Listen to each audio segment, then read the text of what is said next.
ಸುದ್ದಿ ಸಮಗ್ರಕ್ಕೆ ಸ್ವಾಗತ. ನಾನು ನಿಶ್ಚಿತ. ಕೊರೋನಾ ಸಮಯದಲ್ಲಿ ಬಿಜೆಪಿ ಸರ್ಕಾರ ಮಾಡಿದಂತಹ ಅವ್ಯವಹಾರಗಳ ಬಗ್ಗೆ ತನಿಖೆ ನಡೆಸೋದಕ್ಕೆ ಮುಂದಾಗಿರುವ ಕಾಂಗ್ರೆಸ್ ಪಕ್ಷ ಡಾಕ್ಟರ್ ಕೆ ಸುಧಾಕರ್ ಹಾಗೆ ಶ್ರೀರಾಮುಲು ಅವರನ್ನ ಟಾರ್ಗೆಟ್ ಮಾಡಿರೋದು ಸ್ಪಷ್ಟವಾಗಿ ಕಾಣ್ತಾ ಇದೆ. ಇನ್ನು ಆ ಸಂದರ್ಭದಲ್ಲಿ ಆರೋಗ್ಯ ಸಚಿವರಾಗಿದ್ದಂತಹ ಬಿ ಶ್ರೀರಾಮುಲು ಹಾಗೆ ಡಾಕ್ಟರ್ ಕೆ ಸುಧಾಕರ್ ಅವರ ಅವಧಿಯಲ್ಲಿ ಕೋಟ್ಯಾಂತರ ರೂಪಾಯಿ ಹಗರಣ ನಡೆದಿರೋದ್ರ ಬಗ್ಗೆ ತನಿಖೆಗೆ ಸರ್ಕಾರ ಅಧಿಕಾರಿಗಳನ್ನು ನೇಮಕ ಮಾಡಿದೆ. ಇದೇ ಹಿನ್ನೆಲೆಯಲ್ಲಿ ಮಾತನಾಡಿದ ಡಿ.ಕೆ. ಶಿವಕುಮಾರ್ ಅವರು, ತನಿಖೆಯ ಬಗ್ಗೆ ನಾವು ಯಾರಿಗೂ ಕೂಡ ಉತ್ತರವನ್ನ ಕೊಡಬೇಕಾಗಿಲ್ಲ. ಸಂಬಂಧಪಟ್ಟಂತಹ ಅಧಿಕಾರಿಗಳಿಗೆ ಸಂಪೂರ್ಣವಾಗಿ ಸ್ವಾತಂತ್ರ್ಯವನ್ನ ನೀಡಿದ್ದೇವೆ. ಅದರಲ್ಲಿ ನಾವು ಮೂಗು ತೂರಿಸೋದಿಲ್ಲ. ಹಂತ ಹಂತವಾಗಿ ತನಿಖೆ ನಡೆಯುತ್ತೆ. ಸದ್ಯಕ್ಕೆ ಯಾರ ಹೆಸರನ್ನ ಬಹಿರಂಗ ಮಾಡೋದಿಲ್ಲ. ಒಮ್ಮೆ ವರದಿ ಬಂದ ನಂತರ ನಾವೆಲ್ಲವನ್ನ ಕೂಡ ಮಾಡ್ತೀವಿ ಅಂತ ಹೇಳಿದ್ರು. ಇನ್ನು ಕಾಂಗ್ರೆಸ್ ಸರ್ಕಾರ ಅಧಿಕಾರಕ್ಕೆ ಬಂದು 1 ವರ್ಷದ ನಂತರ ಈ ತನಿಖೆಯನ್ನ ಕೈಗೆತ್ತಿಕೊಂಡಿರುವಂತಹದ್ದು ರಾಜಕೀಯ ದ್ವೇಷ ಎನ್ನುವುದು ವಿಪಕ್ಷಗಳ ಅಭಿಪ್ರಾಯವಾಗಿದೆ. ಈಗ ಸಿದ್ದರಾಮಯ್ಯ ಹಾಗೆ ಕಾಂಗ್ರೆಸ್ ಸರ್ಕಾರ ಮೂಡಾ ಹಾಗೆ ವಾಲ್ಮೀಕಿ ನಿಗಮ ಹಗರಣದ ಆರೋಪದಲ್ಲಿ ಸಿಕ್ಕಿಬಿದ್ದ ನಂತರ ಕಾಂಗ್ರೆಸ್ ಈಗ ಹಳೆಯ ಕೇಸನ್ನ ಕೈಗೆತ್ತಿಕೊಂಡಿದೆ ಅಂತ ಬಿಜೆಪಿ ನಾಯಕರು ದೂರ್ತಾ ಇದ್ದಾರೆ. ಏನೇ ಇರಲಿ, ನಿಜವಾಗಿಯೂ ಭ್ರಷ್ಟಾಚಾರ ಮಾಡಿದಂಥವ್ರು ಇವತ್ತಲ್ಲ ನಾಳೆ ಆದ್ರೂ ಶಿಕ್ಷೆಗೆ ಗುರಿಯಾದ್ರೆ ಅದಕ್ಕೊಂದು ಅರ್ಥ ಇರುತ್ತೆ. ಆದ್ರೆ ಈ ತನಿಖೆಗಳು ಯಾವಾಗಲೂ ಕೂಡ ಒಂದು ತಾರ್ಕಿಕ ಅಂತ್ಯವನ್ನ ಕಾಣದೆ ಅವರವರ ಸ್ವಾರ್ಥಕ್ಕೆ ಎಷ್ಟು ಬೇಕೋ ಅಷ್ಟಕ್ಕೆ ಹೆದರಿಸುವಂತಹ ತಂತ್ರವನ್ನ ಮಾಡಿಕೊಳ್ಳೋದು ಮಾತ್ರ ದುರಂತದ ಸಂಗತಿಯಾಗಿದೆ.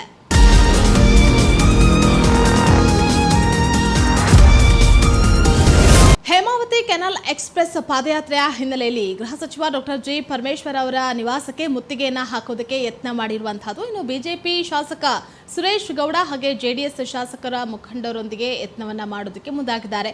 ತುಮಕೂರು ತಾಲೂಕಿನ ಹೆಗ್ಗೇರೆ ಬಳಿ ಇರುವಂತಹ ಡಾಕ್ಟರ್ ಜಿ ಪರಮೇಶ್ವರ್ ಅವರ ನಿವಾಸಕ್ಕೆ ಮುತ್ತಿಗೆಯನ್ನು ಹಾಕೋದಕ್ಕೆ ಮುಂದಾಗಿದ್ರು. ಇನ್ನು ಕೂಡಲೇ ಸ್ಥಳದಲ್ಲಿ ಇದ್ದಂತಹ ಪೊಲೀಸರು ಮುತ್ತಿಗೆ ಹಾಕೋದಕ್ಕೆ ಮುಂದಾದಂತಹವರನ್ನ ತಡೆದಿದ್ದಾರೆ. ಮುತ್ತಿಗೆಯನ್ನ ತಡೆದು ಮುಂದೆ ಕಳುಹಿಸಿರುವಂತಹದ್ದು ಪೊಲೀಸರು. ಹೇಮಾವತಿ ನೀರನ್ನ ಕುಣಿಗಲ್ಗೆ ಬಿಡಬಾರ್ದು ಅಂತ ನಡೀತಾ ಇರುವಂತಹ ಪಾದಯಾತ್ರೆ ಏನಿದೆ, ಗುಬ್ಬಿ ತಾಲೂಕಿನ ಸಾಗರನಹಳ್ಳಿಯಿಂದ ಆರಂಭ ಆಗಿರುವಂತಹ ಪಾದಯಾತ್ರೆ ಇದಾಗಿದೆ. ಇವತ್ತು ತುಮಕೂರು ಜಿಲ್ಲಾಧಿಕಾರಿ ಕಚೇರಿಯ ಬಳಿ ತಲುಪಲಿರುವಂತಹ ಪಾದಯಾತ್ರೆ ಮಾರ್ಗ ಮಧ್ಯೆಯೇ ಮುತ್ತಿಗೆಯನ್ನ ಹಾಕೋದಕ್ಕೆ ಯತ್ನಿಸಿದಂತಹ ಪ್ರತಿಭಟನಾಕಾರರನ್ನ ಪೊಲೀಸರು ತಡೆದಿದ್ದಾರೆ.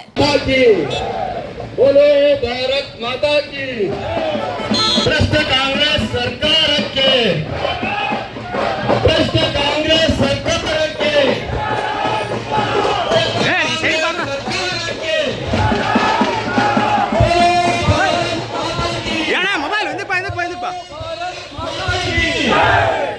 ಕಾಂಗ್ರೆಸ್ ಸರ್ಕಾರಕ್ಕೆ ಮೊಬೈಲ್ ಕೊಟ್ಟಿರುವ ಕಾಂಗ್ರೆಸ್ ಸರ್ಕಾರಕ್ಕೆ ಕಾಂಗ್ರೆಸ್ ಸರ್ಕಾರಕ್ಕೆ ರೈತರ ಹಿತವನ್ನು ಕಾಪಾಡುತ್ತಿದ್ದ ಕಾಂಗ್ರೆಸ್ ಶಾಸಕರಿಗೆ ರೈತರನ್ನು ಕಾಪಾಡಲು ವಿಫಲರಾಗಿರುವ ಗೃಹ ಮಂತ್ರಿ ಡಾಕ್ಟರ್ ಪರಮೇಶ್ವರ್ ಅವರಿಗೆ ಬೋಲೋ ಭಾರತ್ ಮಾತಾ ಕಿ, ಬೋಲೋ ಭಾರತ್ ಮಾತಾ ಕಿ. ಕಾಂಗ್ರೆಸ್ ಸರ್ಕಾರಕ್ಕೆ ರೈತರ ಹಿತವನ್ನು ಬಲಿಕೊಡುತ್ತಿರುವ ಡಾಕ್ಟರ್ ಪರಮೇಶ್ವರ್ ಅವರಿಗೆ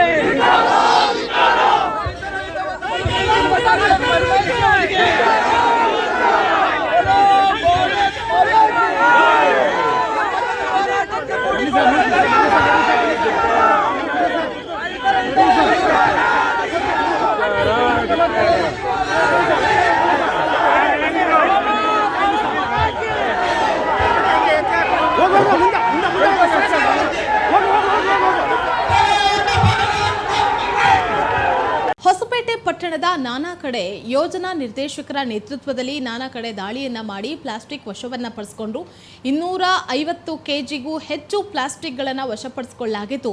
250 ಕೆಜಿಗೂ ಹೆಚ್ಚು ಬ್ಯಾಗ್ಗಳನ್ನು ಕೂಡ ಪ್ಲಾಸ್ಟಿಕ್ ಬ್ಯಾಗ್ಗಳನ್ನು ವಶಪಡಿಸಿಕೊಂಡು 30,000 ರೂಪಾಯಿ ದಂಡವನ್ನ ವಿವಿಧ ಅಂಗಡಿ ಮಾಲೀಕರಿಗೆ ವಿಧಿಸಲಾಗಿದೆ.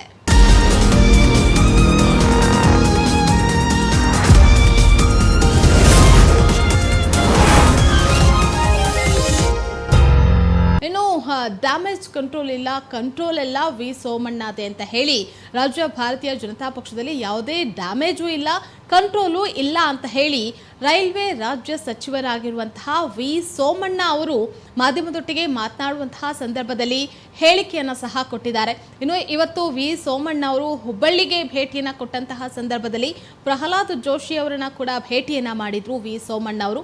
ಈ ಸಂದರ್ಭದಲ್ಲಿ ವಿ ಸೋಮಣ್ಣ ಅವರು ಮಾತನಾಡಿದ್ರು. ನಗರದಲ್ಲಿ ಸುದ್ದಿಗಾರರೊಟ್ಟಿಗೆ ಮಾತನಾಡಿದಂತಹ ವಿ ಸೋಮಣ್ಣ ಅವರು ಈಗಾಗಲೇ ರಾಜ್ಯ ಬಿಜೆಪಿಯಲ್ಲಿ ಆಗ್ತಾ ಇರುವಂತಹ ಕೆಲವೊಂದಿಷ್ಟು ಗೊಂದಲಮಯ ವಾತಾವರಣ ಆಗಿರ್ಬೋದು ಅಥವಾ ಹೇಳಿಕೆಗಳಾಗಿರ್ಬೋದು, ಇದೆಲ್ಲವನ್ನ ಕಂಟ್ರೋಲ್ ಮಾಡುವಂತಹ ನಿಟ್ಟಿನಲ್ಲಿ ಹೈಕಮಾಂಡ್ ಯಾವುದಕ್ಕೂ ಸರಿಯಾಗಿ ಕ್ರಮವನ್ನು ವಹಿಸ್ತಾ ಇಲ್ಲ ಅನ್ನುವಂತಹದ್ದನ್ನು ಮಾಧ್ಯಮದವರು ಕೇಳಿದಂತಹ ಪ್ರಶ್ನೆಗೆ ಅವರು ಸುದ್ದಿಗಾರರ ಜೊತೆಗೆ ಅವರು ಮಾತನಾಡಿದಂತಹ ಸಂದರ್ಭದಲ್ಲಿ ಬಿಜೆಪಿ ರಾಜ್ಯ ಉಸ್ತುವಾರಿ ರಾಧಾ ಮೋಹನ್ ದಾಸ್ ನೇತೃತ್ವದಲ್ಲಿ ಕೋರ್ ಕಮಿಟಿ ಸಭೆಯನ್ನು ನಡೆಸಿದಂತಹ ವಿಚಾರವಾಗಿ ಮಾತನಾಡಿದ್ರು.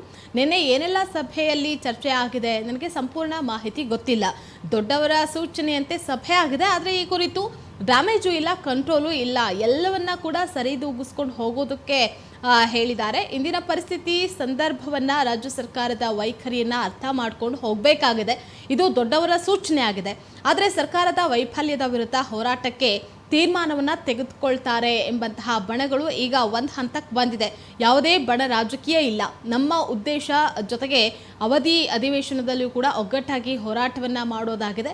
ಎಲ್ಲರೂ ಕೂಡ ಒಗ್ಗೂಡಿಸ್ಕೊಂಡು ಒಗ್ಗಟ್ಟಾಗಿ ಹೋರಾಟವನ್ನು ನಡೆಸೋದು ನಮ್ಮ ಕರ್ತವ್ಯ ಆಗಿದೆ. ಒಟ್ಟಾರೆಯಾಗಿ ಒಗ್ಗಟ್ಟಾಗಿ ಮಾಡಲೇಬೇಕಾಗಿದೆ ಹೋರಾಟವನ್ನು. ಸರ್ಕಾರದ ವೈಫಲ್ಯದ ವಿರುದ್ಧ ಸರ್ಕಾರ ಆಡಳಿತ ವೈಖರಿಯನ್ನು ಖಂಡಿಸಬೇಕಾಗಿದೆ. ಆದ್ದರಿಂದ ಇದರಲ್ಲಿ ಯಾವುದೇ ಭಿನ್ನಾಭಿಪ್ರಾಯ ಇಲ್ಲ. ಈಗಾಗಲೇ ಬಸನಗೌಡ ಪಾಟೀಲ್ ಯತ್ನಾಳ್ ಸಹ ಹೇಳಿದ್ದು, ಇದಕ್ಕೆ ಇನ್ನಷ್ಟು ಪುಷ್ಟಿಯನ್ನು ಕೊಡೋದು ಬೇಡ. ದೇಶಕ್ಕೆ ಅದು ಒಳ್ಳೆಯ ಭವಿಷ್ಯ ಇದೆ. ಪ್ರಧಾನಿ ನರೇಂದ್ರ ಮೋದಿಯವರ ಕಳಕಳಿ ಇದೆ. ಅವರ ಸಂದೇಶದಂತೆ ಎಲ್ಲರೂ ನಡೆದುಕೊಳ್ಬೇಕು ಅಂತ ಹೇಳಿ ತಿಳಿಸಿದ್ರು. ಇನ್ನು ಬಸನಗೌಡ ಪಾಟೀಲ್ ಯತ್ನಾಳ್ ಅವರ ವಿರುದ್ಧ ಕ್ರಮಕ್ಕೆ ಒತ್ತಾಯ ಮಾಡಿದಂತಹ ರೇಣುಕಾಚಾರ್ಯ ಕುರಿತಾಗಿಯೂ ಕೂಡ ಪ್ರತಿಕ್ರಿಯೆಯನ್ನ ಕೊಡೋದಕ್ಕೆ ನಿರಾಕರಿಸಿ ಅವರು ಮಾತನಾಡಿದ್ರು. ಅಸಮಾಧಾನವನ್ನ ಕೂಡ ವ್ಯಕ್ತಪಡಿಸಿದರು. ಚಾಮರಾಜನಗರ ಸೇತುವೆಯಿಂದ ಕೆರೆಗೆ ಬಿದ್ದಿರುವಂತಹದ್ದು ಕಾಲೇಜ್ ವಿದ್ಯಾರ್ಥಿನಿ. ಜೀವದ ಹಂಗನ್ನ ತೊರೆದು ವಿದ್ಯಾರ್ಥಿನಿಯನ್ನ ರಕ್ಷಿಸಿದ್ದಾರೆ ಗೃಹ ರಕ್ಷಕ ದಳದ ಸಿಬ್ಬಂದಿ. ಚಾಮರಾಜನಗರ ಜಿಲ್ಲೆಯ ಕೊಳ್ಳೇಗಾಲದಲ್ಲಿ ಈ ಘಟನೆ ಸಂಭವಿಸಿದೆ. ಕೊಳ್ಳೇಗಾಲದ ಚಿಕ್ಕರಂಗನಾಥ ಕೆರೆ ಚಾಮರಾಜನಗರ ಜಿಲ್ಲೆಯ ಹನೂರು ತಾಲೂಕಿನ ಕಣ್ಣೂರಿನ ರಾಜಮ್ಮ ಕೆರೆಗೆ ಬಿದ್ದಿದ್ದಂತಹ ವಿದ್ಯಾರ್ಥಿನಿ ಏನಿದ್ದಾಳೆ, ಆಕೆಯನ್ನ ಹತ್ತಿರದಲ್ಲೇ ಇದ್ದಂತಹ ಗೃಹ ರಕ್ಷಕ ದಳದ ಸಿಬ್ಬಂದಿಯಾಗಿರುವಂತಹ ಕೃಷ್ಣಮೂರ್ತಿ ಕೆರೆಗೆ ಧುಮುಕಿ ವಿದ್ಯಾರ್ಥಿನಿಯರ ರಕ್ಷಣೆಯನ್ನ ಮಾಡಲಾಗಿದೆ. ಗೃಹ ರಕ್ಷಕ ಕೃಷ್ಣಮೂರ್ತಿಯವರಿಗೆ ಮಧುವನಹಳ್ಳಿಯ ಕೃಷ್ಣ JSS ಕಾಲೇಜು ಪ್ರಥಮ PUC ಓದ್ತಾ ಇದ್ದಂತಹ ವಿದ್ಯಾರ್ಥಿಗೆ ಕೆರೆಗೆ ಬಿದ್ದಂತಹ ವಿದ್ಯಾರ್ಥಿನಿಯನ್ನ ಸ್ಥಳೀಯರ ಸಹಾಯದಿಂದ ಮೇಲೆತ್ತೋದಕ್ಕೆ ಮುಂದಾಗಿದ್ರು. ಕೃಷ್ಣಮೂರ್ತಿಯನ್ನು ಅಸ್ವಸ್ಥಗೊಂಡಿದ್ದಂತಹ ವಿದ್ಯಾರ್ಥಿನಿ ಏನಿದ್ದಾಳೆ ಆಕೆಯನ್ನ ಸ್ಥಳೀಯ ತಾಲೂಕು ಆಸ್ಪತ್ರೆಗೆ ದಾಖಲಿಸಿ ಹೆಚ್ಚಿನ ಚಿಕಿತ್ಸೆಯನ್ನು ಸಹ ನೀಡಲಾಗಿದೆ.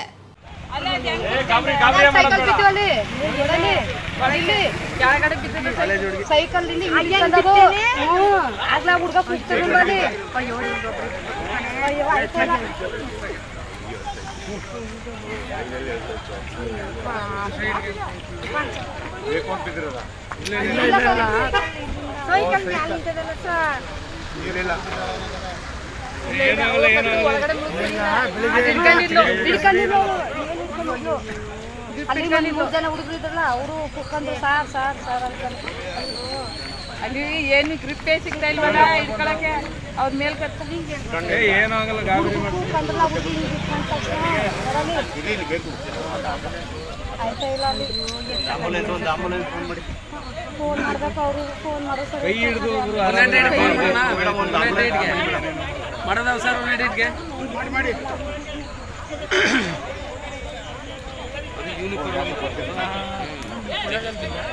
ಫೋನ್ ಬಿದ್ದೈತೆ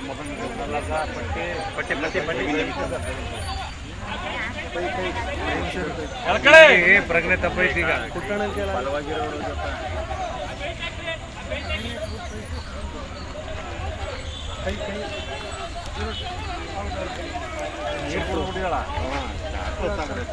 ಸರ್ ಅದೇನು ಅರ್ಧ ನಿಮಿಷ ಬೇಕಿಲ್ಲ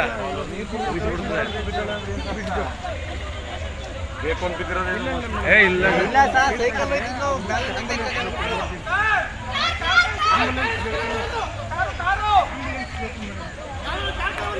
ಮೃತ ಕಾರ್ಮಿಕನ ಕುಟುಂಬಕ್ಕೆ ಕಷ್ಟಕ್ಕೆ ಹೆಗಲಾಗಿರುವಂತಹದ್ದು ಸಚಿವ ಸಂತೋಷ್ ಲಾಡ್ ಅವರು. ಏನೋ ಕಷ್ಟ ಬಂತು ಅಂತ ಹೇಳಿ ಯಾರು ಹೀಗೆ ಮಾಡ್ಕೊಳ್ಬೇಡಿ, ನಾನು ನಿಮ್ಮ ಜೊತೆಗೆ ಸದಾ ಇರ್ತೀನಿ ಅಂತ ಹೇಳಿ ಹಸನ್ಮುಖನಾಗಿರ್ತೀನಿ, ಹೀಗೆ ಸಾಂತ್ವನವನ್ನ ಹೇಳಿರುವಂತಹದ್ದು ಕಾರ್ಮಿಕ ಸಚಿವರಾಗಿರುವಂತಹ ಸಂತೋಷ್ ಲಾಡ್ ಅವರು. ಇನ್ನು ಸಂತೋಷ್ ಲಾಡ್ ಅವರು ಆ ಭಾಗದ ಜನತೆಗೆ ಅತಿ ಹೆಚ್ಚಿನ ಪ್ರಾಶಸ್ತ್ಯವನ್ನು ಕೂಡ ನೀಡ್ತಾರೆ. ಯಾರೇ ಕಷ್ಟ ಅಂತ ಅಂದರೂ ಕೂಡ ಅವರಿಗೆ ಹೆಗಲಾಗಿ ನಿಲ್ಲುವಂತಹದ್ದು. ಜೊತೆಗೆ ಕಷ್ಟ ಬಂತು ಅಂತ ಹೇಳಿ ಯಾರೂ ಕೂಡ ಸಮಸ್ಯೆಯಲ್ಲಿ ಸಿಲುಕೊಂಡಿದ್ದೀವಿ ಅಂತ ಹೇಳಿ ಬೇರೆ ನಿರ್ಧಾರವನ್ನು ತೆಗೆದುಕೊಳ್ಬೇಡಿ ಅಂತ ಹೇಳಿ ಹೀಗೆ ಸಾಂತ್ವನವನ್ನು ಹೇಳಿರುವಂತಹದ್ದು ಕಾರ್ಮಿಕ ಸಚಿವರಾಗಿರುವಂತಹ ಸಂತೋಷ್ ಲಾಡ್ ಅವರು. ಇನ್ನು ಧಾರವಾಡದಲ್ಲಿ ಭೇಟಿಯನ್ನು ಕೊಟ್ಟಂತಹ ಸಂದರ್ಭದಲ್ಲಿ ಧಾರವಾಡದ ಜಿಲ್ಲಾ ಉಸ್ತುವಾರಿ ಆಗಿರುವಂತಹ ಸಂತೋಷ್ ಲಾಡ್ ಅವರು ಮಾಧ್ಯಮದೊಟ್ಟಿಗೆ ಮಾತನಾಡುವಂತಹ ಸಂದರ್ಭದಲ್ಲೂ ಕೂಡ ಹೇಳಿದರು. ಸಾಕಷ್ಟು ಜಾಗಗಳಿಗೆ ಅವರು ಇವತ್ತು ಏನು ಭೇಟಿನ ಸಹ ನೀಡಿದರು. ಧಾರವಾಡದ ಜಿಲ್ಲಾ ಉಸ್ತುವಾರಿ ಸಚಿವರಾಗಿರುವಂತಹ ಸಂತೋಷ್ ಲಾಡ್ ಅವರು ಮಾಧ್ಯಮದೊಟ್ಟಿಗೆ ಮಾತನಾಡುವಂತಹ ಸಂದರ್ಭದಲ್ಲಿ ಹೇಳಿಕೆಯನ್ನ ಕೊಟ್ಟಿದ್ದಾರೆ. ಸಂತೋಷ್ ಲಾಡ್ ಅವರು ಯಾವುದೇ ಕಾರಣಕ್ಕೂ ಯಾರೂ ಕೂಡ ಸಮಸ್ಯೆಯಲ್ಲಿ ಇದ್ದೀವಿ ಅಂತ ಹೇಳಿ ಹುಬ್ಬಳ್ಳಿಯ ಗೋಕುಲ್ ರಸ್ತೆಯಲ್ಲಿರುವಂತಹ BDK ವಾಲ್ ಪ್ರೈವೇಟ್ ಲಿಮಿಟೆಡ್ ಕಂಪನಿಯ ಕಾರ್ಮಿಕ ನಿಂಗನಗೌಡ ಪಾಟೀಲ್ ಅವರು ಆತ್ಮಹತ್ಯೆಯನ್ನು ಮಾಡ್ಕೊಳ್ಳೋದಕ್ಕೆ ಮುಂದಾಗಿದ್ರು, ಆತ್ಮಹತ್ಯೆಗೆ ಶರಣಾಗಿದ್ರು. ಅವರ ಮನೆಗೆ ಇವತ್ತು ಭೇಟಿಯನ್ನು ನೀಡಿದಂತಹ ಸಚಿವ ಸಂತೋಷ್ ಲಾಡ್ ಅವರು ಕುಟುಂಬದವರಿಗೆ ಸಾಂತ್ವನವನ್ನು ಹೇಳಿ ಧೈರ್ಯವನ್ನು ತುಂಬಿದ್ರು. ಕಂಪನಿಯು ಕಾರ್ಮಿಕರಿಗೆ ವೇತನವನ್ನು ನೀಡದೆ ಸತಾಯಿಸ್ತಾ ಇದೆ ಅಂತ ಆರೋಪಿಸಿ ಕಂಪನಿಯ ಆಡಳಿತ ಮಂಡಳಿಯ ವಿರುದ್ಧ ನೌಕರರು ಕೆಲ ದಿನಗಳ ಹಿಂದೆ ಪ್ರತಿಭಟನೆಯನ್ನು ಕೂಡ ನಡೆಸಿದ್ರು. ಈ ವೇಳೆ ಪ್ರತಿಭಟನಾ ಸ್ಥಳಕ್ಕೆ ಭೇಟಿ ನೀಡಿ ಕಾರ್ಮಿಕರ ಅಹವಾಲುಗಳನ್ನು ಸಂತೋಷ್ ಲಾಡ್ ಅವರು ಆಲಿಸಿದ್ರು. ಆದರೆ ಪ್ರತಿಭಟನೆ ನಡೆಸಿದಂತಹ ಕಾರ್ಮಿಕರನ್ನ ಇತ್ತೀಚೆಗೆ ಕಂಪನಿ ಕೆಲಸದಿಂದ ಕೂಡ ತೆಗೆದುಹಾಕಿತ್ತು. ಇದರಿಂದ ಮನನೊಂದ ನಿಂಗನಗೌಡ ಪಾಟೀಲ್ ಅವರು ಆತ್ಮಹತ್ಯೆಯನ್ನು ಮಾಡಿಕೊಂಡಿದ್ರು.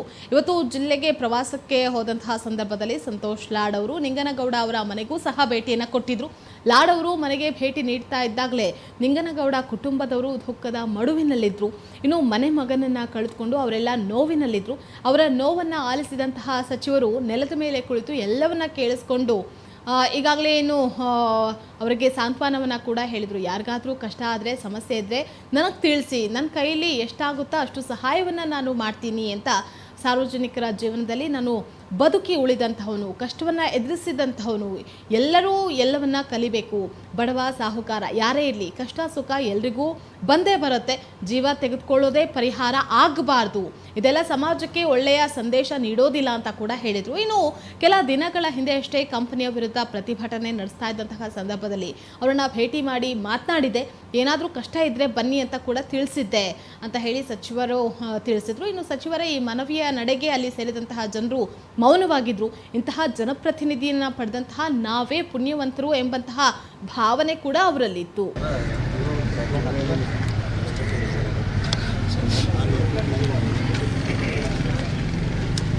ಇಷ್ಟು ಸಾಧ್ಯ ನೌಕರ ಮೇಲೆ ಮನೆ ಕಟ್ಟುತ್ತಲ್ಲ ಮತ್ತೆ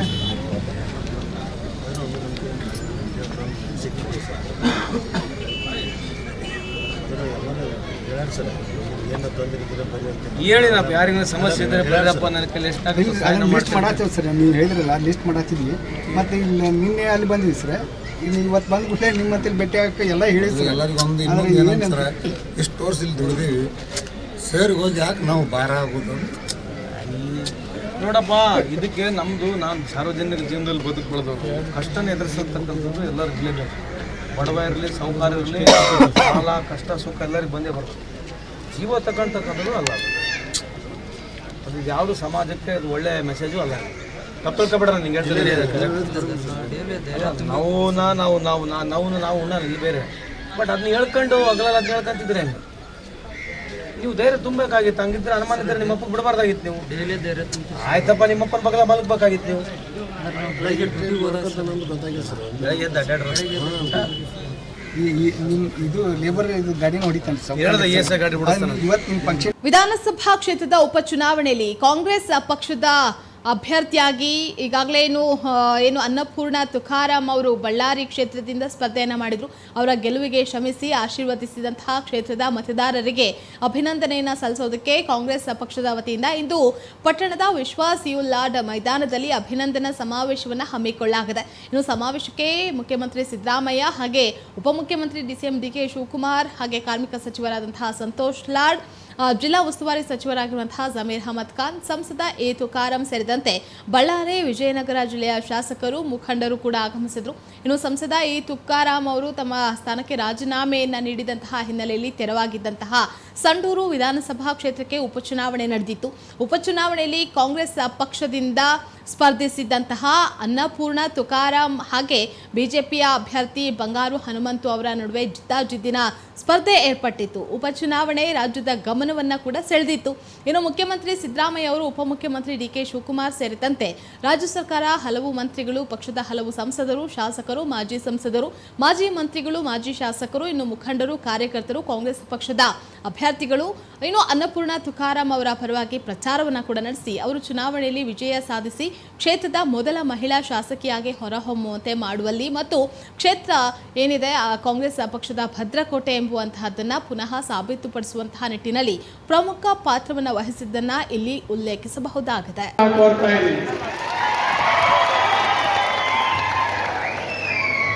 ವೇದಿಕೆ ಮೇಲೆ ಆಸೀನರಾಗಿರ್ತಕ್ಕಂಥ ಉಪಮುಖ್ಯಮಂತ್ರಿಗಳು,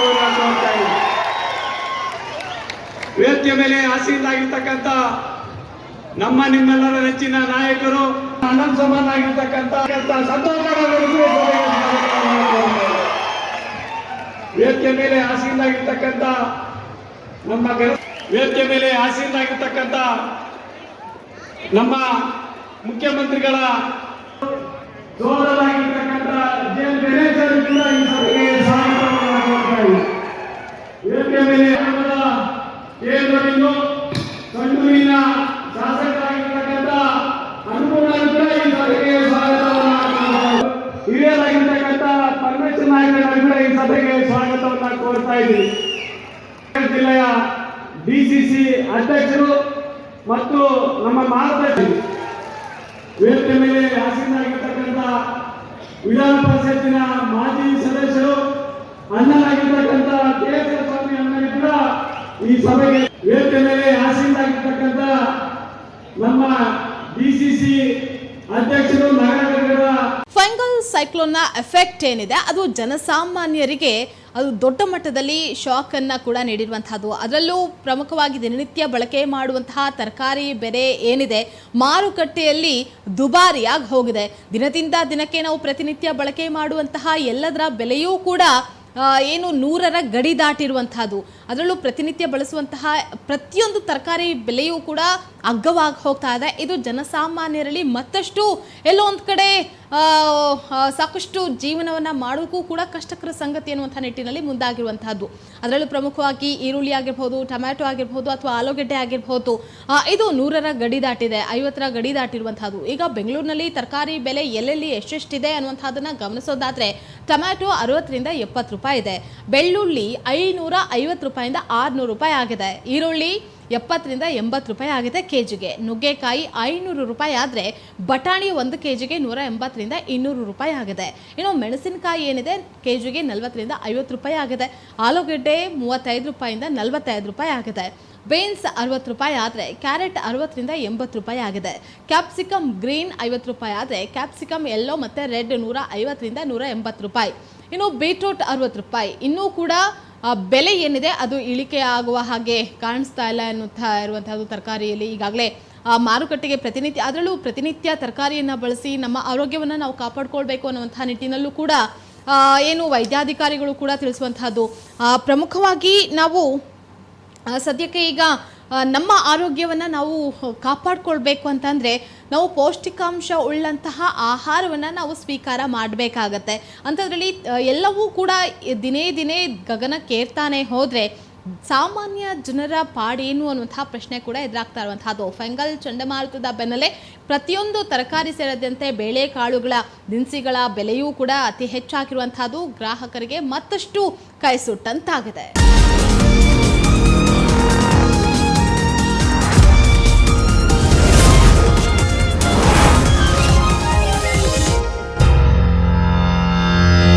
ಇದಾಗಿತ್ತು ಇವತ್ತಿನ ಸುದ್ದಿ ಸಮಗ್ರ. ನಿಖರ ಸುದ್ದಿ ಪ್ರಖರ ವರದಿಗಾಗಿ ನೋಡ್ತಾ ಇರಿ ಮಯೂರ ಟಿವಿ.